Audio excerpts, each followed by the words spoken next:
Olá, pessoal. Sejam bem-vindos.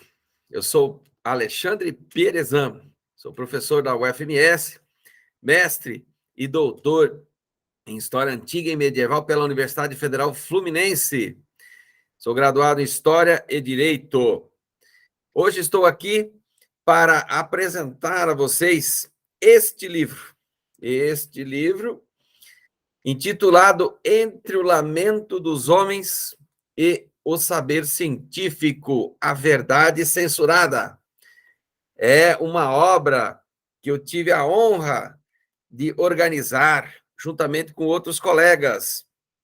Nós finalizamos este livro exatamente para resgatar os principais valores e ideias, na tentativa, claro, de desconstruir as ideologias enganosas propagadas nos ambientes educacionais, universitários e escolares.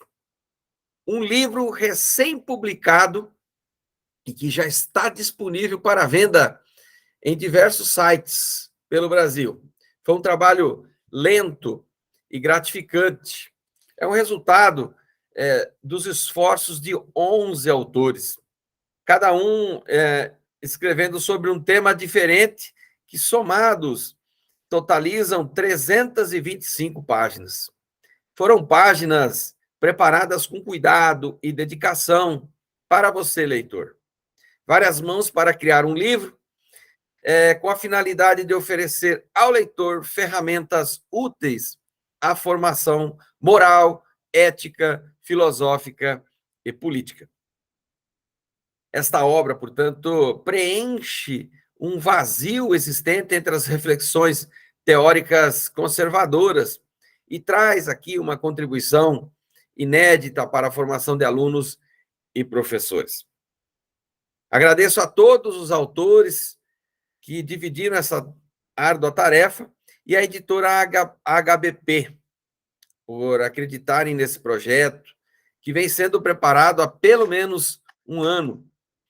Foram meses de trabalho e empenho para que pudesse tornar uma realidade. É uma realidade difícil publicar um livro conservador no Brasil. Precisamos, então, dos nossos amigos leitores para continuar publicando mais obras nessa linha editorial. Pois no Brasil é escassa a publicação de estudos conservadores. Muito pouco se produz e o pouco que se edita é acreditado a alguns estudiosos isolados, que enfrentam enormes problemas para a publicação e divulgação. Foi pensando nisso que oferecemos ao público leitor esta obra, que suscita sobre assuntos raramente tratados e considerados nos debates acadêmicos e escolares da atualidade. Há uma enorme censura praticada a todos que escrevem sobre esses temas. Se vocês querem continuar tendo acesso a livros com conteúdos conservadores, precisamos que adquiram e divulguem os livros para que mais pessoas conheçam essas publicações e transformem para melhor suas vidas. A ideia é fazer mais livros como esses. Por isso, contamos com o seu apoio. Não utilizamos recursos públicos para publicar. Portanto, dependemos exclusivamente dos nossos leitores, que, na verdade, estimulam novas produções, novos textos, novas pesquisas. Assim, meus amigos, ao ler o livro intitulado Entre o Lamento dos Homens e o Saber Científico, a Verdade Censurada, você, leitor, vai saber exatamente o que está acontecendo de errado nos argumentos correntes no mundo acadêmico e escolar. Aqui você vai encontrar argumentos para compreender e rebater os problemas encontrados no Brasil contemporâneo. Poderá ver também como determinadas narrativas falsas são veiculadas como se fossem científicas, apenas para dar um ar de verdade. Em um momento histórico intenso e decisivo para o Brasil, o presente livro traz uma leitura sobre a censura, a tentativa de destruição das liberdades individuais e coloca à prova alguns clichês acadêmicos encontrados pelos corredores universitários e escolares. Vale a pena entender um pouco mais sobre as ideias que dominam o mundo acadêmico e como desvirtuam completamente, às vezes, o saber científico, mascarando, muitas vezes, a verdade e impondo limites ao livre pensamento. Então, é mais nessa direção que pretendemos apresentar este livro aos nossos leitores. São 11 capítulos, todos ligados a um eixo. É um eixo que provoca a reflexão do leitor sobre a verdade, sobre a censura, sobre a liberdade. É um livro que supera as opiniões previsíveis. Apesar de um eixo comum, cada autor expressa de maneira livre aquilo que compreende da realidade atual. Por isso, são 11 autores independentes escrevendo. Portanto, as variações opinativas dos capítulos são enormes, o que impede classificá-los ou integrá-los ao mesmo refrão. O primeiro capítulo, apenas para que todos tenham uma ideia do que está sendo abordado aqui, o primeiro capítulo deste livro, intitulado Os Truques da Mágica Jornalística, a Invenção das Fake News, de minha autoria, organizador deste livro, revela como o establishment intelectual brasileiro inventou e buscou criminalizar a opinião, representando ou pelo menos considerando a opinião como uma ameaça real ao visível e estável predomínio ideológico hegemônico no Brasil. O capítulo 2, intitulado A Ideia de Desvirtuamento do Trabalho, os Lamentos da Narrativa Histórico-Jurídica, escrito por mim e por Neide, revela como há explicitamente uma clara e forçosa tentativa de controle estatal de todas as relações humanas, interferindo profundamente na atuação dos empregados e patrões. Momento em que surgiram os mitos teóricos e ideológicos sobre uma suposta necessidade de intervenção do Estado no ambiente de trabalho privado. Um equívoco que levou o Brasil, só para vocês terem uma ideia, a ocupar durante décadas o posto de país com mais ações trabalhistas do planeta. E responde a uma pergunta fundamental: qual a finalidade de uma justiça especializada nas relações de trabalho? No capítulo 3 deste livro, se vocês folharem, é um livro considerável, escrito por Marcela De Biasi e compartilhado comigo, intitulado Gestão Pública Temerária, Autoritarismo e Abuso Burocrático no Âmbito Administrativo, busca na administração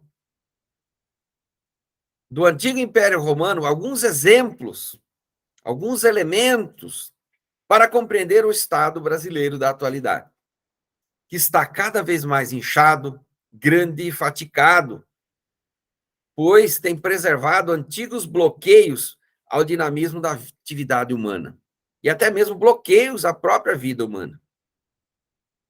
Algo ocorreu nesse Estado que permitiu a invasão multicultural, que levou à ruína os principais valores da civilização ocidental moderna. O capítulo 4, escrito pelo professor Carlos Adriano Ferraz, professor da Universidade Federal de Pelotas, intitulado A Verdade sobre a Inspiração Socialista, revela com riqueza de detalhes como o comunismo, busca destruir a ideia de um único Deus, principalmente o Deus cristão. E, de outro lado, revela como temos aqueles, abre aspas, citação do próprio autor Carlos Adriano Ferraz, temos aqueles que adoram a representação do mal e da rebeldia. Lúcifer. Usarei aqui o termo genérico luciferianismo para indicar a ideologia que subjaz à adoração dos princípios expressos na figura de Lúcifer. especialmente seu ódio a Deus e sua postura como adversário dele e de tudo aquilo que ele representa. Fecha aspas, afirmou o autor desse capítulo. No capítulo 5, temos mais um texto escrito pelo professor Carlos Adriano Ferraz, da Universidade Federal de Pelotas. Nesse capítulo, intitulado A Verdade sobre o Fabianismo e seus Pilares, analisa o fabianismo, uma corrente teórica que não difere significativamente do socialismo e sua versão revolucionária, ou mesmo do nazismo, especialmente na medida em que se trata de um movimento anticristão fundado em uma visão planificadora com o propósito de destruir a civilização ocidental e seus costumes para criar um mundo totalmente novo, abre aspas, sem saberem que mundo novo seria esse. E nas palavras do autor, abre aspas, o fabianismo sempre foi planificador e estatista, defendendo, pois, uma intensa intervenção estatal, invariavelmente violando liberdades individuais. Portanto, ele é oposto à liberdade individual e a uma liberdade econômica e à própria vida privada considerada um direito fundamental inatacável. A ideia de reforma social é inerente ao fabianismo. Em suma, eles pretendem reconstruir lentamente a sociedade mundial a partir de sua distorcida concepção moral. Fecha aspas, afirma o autor aí em trecho muito interessante de seu capítulo. Em outro capítulo, no capítulo 6, também escrito pelo professor Carlos Adriano Ferraz, intitulado Tecnocracia, Transhumanismo e o Grande Reset. Neste capítulo verifica-se que os tecnocratas, assim como para os socialistas, consideram a liberdade como o maior problema a ser enfrentado. Sim, a liberdade é um problema para teóricos desta linha. Para o socialismo, os tecnocratas, as liberdades impedem a implantação do comunismo. Então, os tecnocratas não gostam da liberdade porque impedem a implantação do comunismo. Nesse sentido, os tecnocratas encontraram um meio artificial para bloquear as liberdades e o transhumanismo, isto é, a fusão de mentes individuais biológicas com a inteligência artificial, que pode ser aí, atualmente, um meio para tal empreitada. O autor pergunta, abre aspas, será o anúncio do fim de nossa individualidade e, consequentemente, da liberdade? Fecha aspas. No capítulo 7, mais um capítulo do professor Carlos Adriano Ferraz, da Universidade Federal de Pelotas, intitulado Licenciosidade Universitária, uma ameaça à verdadeira liberdade acadêmica. Revela os enganos empreendidos nos meios acadêmicos e escolares, principalmente considerando o que o autor destaca, abre aspas, a defesa da liberdade de cátedra e da tolerância, expressa, por exemplo, em notas nos sites de nossas universidades, nunca pretendeu assegurar a real diversidade. Visa justamente o oposto, a saber, garantir a hegemonia da tradicional visão esquerdista. Fecha aspas, trecho do texto. No capítulo 8, escrito pelo professor Fernando de Moraes Gebra, da Universidade Federal Fronteira Sul, intitulado As 5 Chagas de Cristo, de Alfredo Guisado, um livro inédito no ano de Orfeu. Apresenta uma análise muito interessante sobre os aspectos religiosos correntes no livro, percebendo e destacando o contexto interpretativo das 5 chagas de Cristo em paisagens multifacetadas. E esta é uma visão interessante, principalmente para o contexto atual, em que se torna extremamente necessária a interpretação, a releitura dos textos clássicos sobre o pensamento cristão. Então, este capítulo 8 traz aí uma visão bastante importante para aqueles que tem interesse em aprofundar mais sobre as visões multifacetadas do pensamento cristão.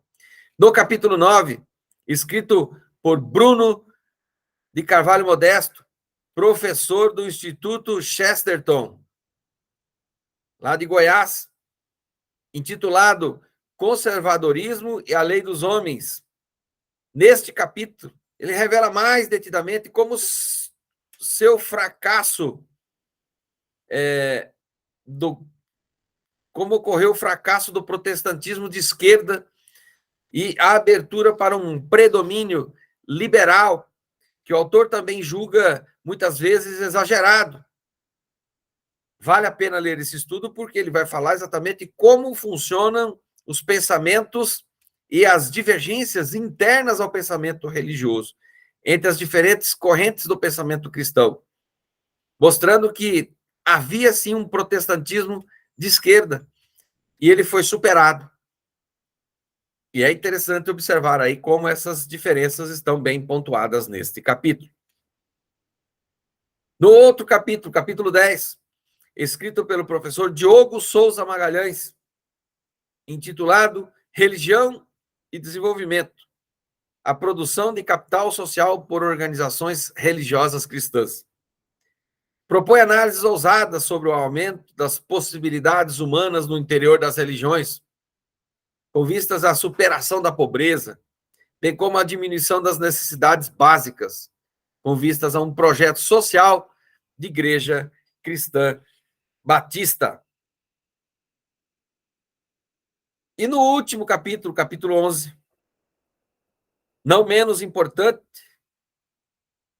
o escrito pelo professor Edson Marques Oliveira, da Universidade Estadual do Oeste do Paraná, UniOeste, intitulado O Agravamento da Saúde Mental no Século XXI, reflexões e proposições interventivas na perspectiva da logoterapia e análise existencial.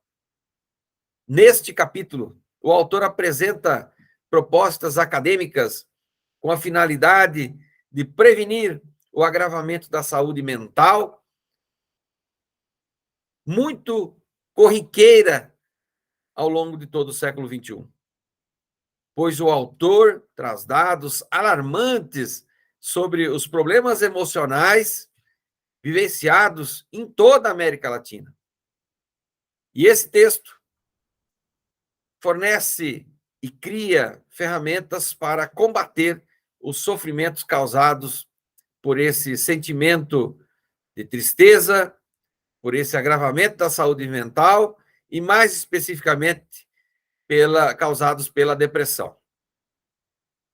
Para concluir, vale a pena citar um trecho do livro de George Orwell, intitulado 1984, O Grande Irmão Está Observando, que diz: abre aspas, e se todos os outros aceitarem a mentira que o partido impôs, se todos os registros contassem a mesma história, então a mentira passou para a história e se tornou verdade. Quem controla o passado, controla o futuro. Quem controla o presente, controla o passado.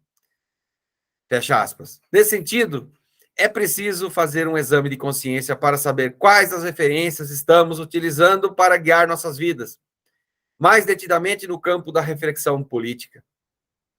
Isso, pois, vale a pena perguntar sempre: quais as referências estou utilizando para saber qual é o tipo de política que eu quero? Quais as referências que estão definindo o tipo de cidade que eu quero? E, por fim, quais as referências eu utilizo para definir o modo como quero viver em sociedade? Sabendo quais referências definem esses temas, consigo minimamente saber quem está causando maior influência e quem está, inclusive, decidindo como devo pensar. Espero que vocês apreciem a leitura deste livro. Divulguem e compartilhem esse vídeo para que chegue ao máximo de pessoas. Somos poucos, mas podemos oferecer uma leitura da realidade que possa contribuir com a formação de estudantes e pesquisadores. Um grande abraço a todos e até a próxima.